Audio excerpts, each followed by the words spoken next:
नमस्कार शुभ सकाळ मु विभु एमएलटीवी ओडिया को आपन को स्वागत जनाउछि।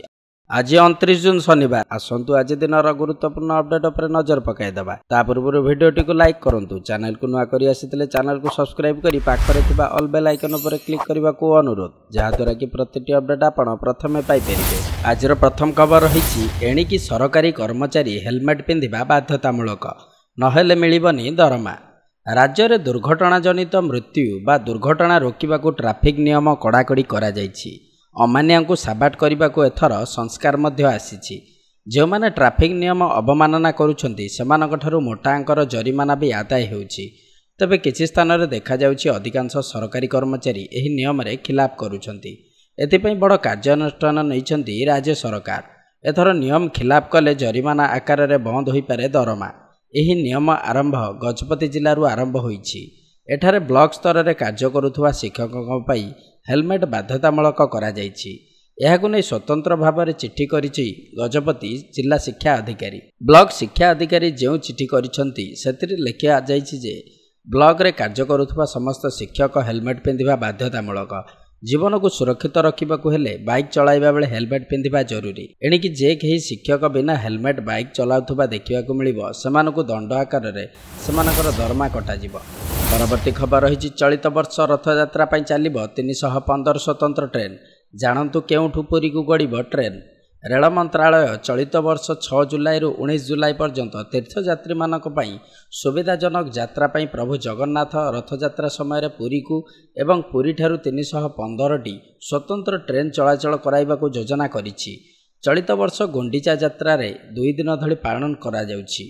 पूर्व रथयात्रा उत्सव अभिज्ञता को नजर को नहीं पूर्वतट रेलपथ ओडिशार विभिन्न स्थान सहित पड़ोशी राज्यरू स्वतंत्र ट्रेन चलाचल कराइबाकू योजना करिछि।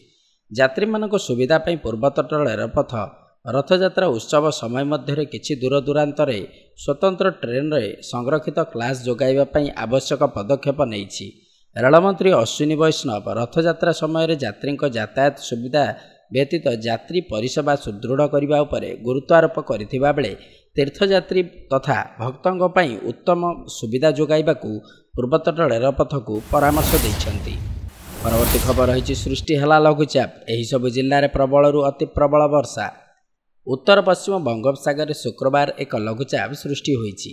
यह आसंता 2 दिन उत्तर पश्चिम दिगरे गति करिबो। फल 30 तारिख पर्यंत वर्षा लगी रहिबो। लघुचाप प्रभाव में किछि दिन समुद्र अशांत रहिबो। तेणु आगामी 3 दिन जाए समुद्र मध्य को न जिबाकू मत्स्यजीवी मानकु परामर्श दिया जाइछि। तबे वर्तमान सुधा राज्य में 34% कम वर्षा रेकर्ड करा जाइछि। 29 रे केन्दुझर मयूरभंज सुंदरगढ़ रे प्रबल अति प्रबल वर्षा हेबार संभावना थिबा बेले झारसुगुड़ा संबलपुर बरगढ़ देवगढ़ अनुगुल और ढेंकानाल रे प्रबल वर्षा हेबो बोली आकलन करा जाइछि। सेहि भली 30 रे सुंदरगढ़ झारसुगुड़ा देवगढ़ और केन्दुझर रे प्रबल वर्षा हेबार आशंका रहिछि। तेणु एही 2 दिन उक्त जिल्लागुड़ी को येलो वार्निंग जारी करिछि भुवनेश्वर स्थित आंचलिक पाणीपाग विज्ञान केन्द्र। सेपटे पाणीपागर आकलन को दृष्टि रखी स्वतंत्र रिलीफ कमिशनर बा एसआरसी शुक्रवार समस्त जिलापाल को चिठी लिखि सतर्क रहिबा निर्देश दैछन्ति। परवर्ती खबर रही वरिष्ठ आईएएस मनोज आहूजा हेले राज्यर नुआ मुख्य शासन सचिव। मनोज आहूजा हेले राज्यर नुआ मुख्य शासन सचिव। 1990 बैचर वरिष्ठ आईएएस मनोज आहूजा नियुक्ति नहीं साधारण प्रशासन विभाग पक्षर विज्ञप्ति प्रकाश पाई। वरिष्ठ आईएएस मनोज आहूजा निकट में केंद्रीय डेपुटेशन रु फेरी। श्री आहूजा केंद्र सरकार कृषि और कृषक कल्याण विभाग सचिव रही। राज्य सरकार अनुरोध क्रमे केंद्र cabinet Odisha cadre 1990 बैचर IAS officer Manoj Ahuja को ओडिशा फेरिबा निमंते अनुमति देइथिले। तबे केंद्र डेपुटेशन फेरिबा पर वरिष्ठ प्रशासक मनोज आहूजा को राज्य सरकार मुख्य शासन सचिव भाव में नियुक्ति करिसेंती। वर्तमान मुख्य शासन सचिव श्री प्रदीप कुमार जेना जून 30 तारिख में अवसर ग्रहण करिबा परे श्री आहूजा दायित्व ग्रहण करिवे बोली सूचना रही। यह सहित से साधारण प्रशासन और साधारण अभियोग विभाग सचिव भाव में दायित्व ग्रहण करिवे बोली रही सूचना। परवर्ती खबर रही महाराष्ट्र बजेट महिला को मिलिबो 1500 टंका। महाराष्ट्र एनडीए सरकार निर्वाचन सीजन रे आगत बजेट रे बड़ घोषणा करिसेंती। अर्थमंत्री अजित पवार आगत बजेट रे मध्य प्रदेश लाडली बहना योजना अनुसार प्रति महिला को प्रति मासरे 1500 टंका देबाकू घोषणा करा जाइछि। ଏହି ସ୍କିମ୍ର ଫାଇଦା 21 ରୁ 60 ବର୍ଷ ବୟସର ମହିଳାଙ୍କୁ ମିଳିବ। ଏହି ସ୍କିମ୍ର ନାଁ ମୁଖ୍ୟମନ୍ତ୍ରୀ ମାଝି ଲଡ଼କି ବହନି ଯୋଜନା ରଖାଯାଇଛି। ଏହି ସ୍କିମ୍କୁ 1 ଜୁଲାଇରୁ ହିଁ ଲାଗୁ କରାଇ ଦିଆଯିବ। ଏହାର ଅର୍ଥ କି ଆଗାମୀ ମାସରୁ ରାଜ୍ୟର ମହିଳାଙ୍କୁ 1500 ଟଙ୍କା ମିଳିବା ଆରମ୍ଭ ହୋଇଯିବ। ଏହି ସ୍କିମ୍ ପାଇଁ 46,000 ଟଙ୍କାର ବାର୍ଷିକ ବଜେଟ୍ ସ୍ଥିର କରାଯାଇଛି। ଏକନାଥ ଶିନ୍ଦେ ସରକାର ମହାରାଷ୍ଟ୍ର ବିଧାନସଭା ନିର୍ବାଚନରେ ଠିକ୍ ପୂର୍ବରୁ ଏହି ନିଷ୍ପତ୍ତି ନେଇଛନ୍ତି। ଏଥିରେ ଏହାକୁ ନିର୍ବାଚନୀ ପ୍ରତିଶ୍ରୁତି ଭାବେ ମଧ୍ୟ ମନେ କରାଯାଉଛି। ରାଜ୍ୟରେ ଭାଟ୍ରେ ହ୍ରାସ କରାଯାଇଛି ଏବଂ ଏଥିଯୋଗୁଁ ପେଟ୍ରୋଲ ଏବଂ ଡିଜେଲର ଦାମରେ ମଧ୍ୟ ହ୍ରାସ ଘଟିଛି। ଆଉ ଏକ କଲ୍ୟାଣକାରୀ ଯୋଜନାର ଘୋଷଣା କରିଛନ୍ତି ଅର୍ଥମନ୍ତ୍ରୀ। ସେ କହିଛନ୍ତି କି 5 ସଦସ୍ୟ ବିଶିଷ୍ଟ ପରିବାରକୁ ପ୍ରତିବର୍ଷ 3ଟି ସିଲିଣ୍ଡର ମାଗଣା ଦିଆଯିବ। ଏହାକୁ ମୁଖ୍ୟମନ୍ତ୍ରୀ ଅନ୍ନପୂର୍ଣ୍ଣା ଯୋଜନା ନାମ ଦିଆଯାଇଛି।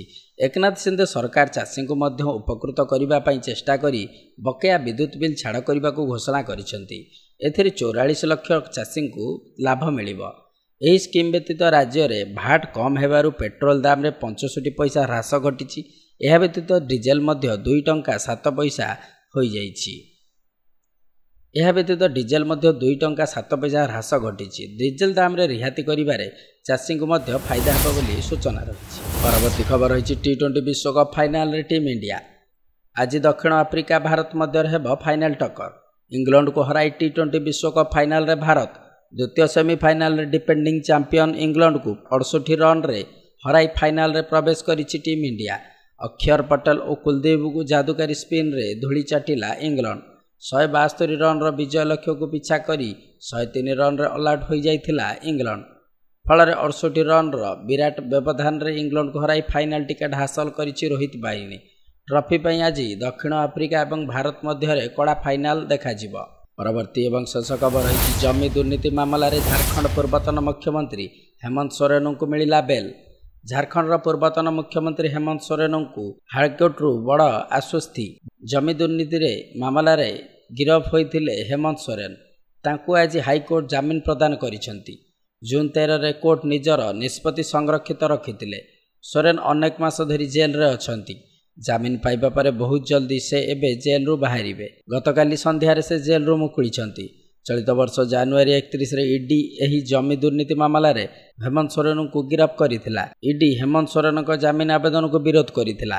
ଜାମିନ ଦ୍ୱାରା ତଦନ୍ତ ପ୍ରଭାବିତ ହେବ ବୋଲି ଇଡି କହିଛି। ଯଦିଓ କୋର୍ଟ ଇଡି କଥା ଶୁଣି ନଥିଲେ ଏବଂ ଜାମିନ ପ୍ରଦାନ କରିଥିଲେ, କହି ରଖୁଛୁ ଯେ ଏହା ପୂର୍ବରୁ ସୋରେନଙ୍କ ଜାମିନ ଆବେଦନ ନିମ୍ନ ଅଦାଲତରେ ଖାରଜ ହୋଇଯାଇଥିଲା। ନମସ୍କାର, ଆଜିର ଖବର ଅପଡେଟ୍କୁ ଆମେ ଏଇଠି ସମାପ୍ତ କରୁଛୁ। ତେବେ ଏଇଭଳି ଖବର ଉପରେ ଆପଣ ଅପଡେଟ୍ ରହିବାକୁ ଚାହୁଁଥିଲେ ଆମର ଚ୍ୟାନେଲକୁ ଲାଇକ୍, ସେୟାର, ସବସ୍କ୍ରାଇବ୍ କରନ୍ତୁ। ନମସ୍କାର।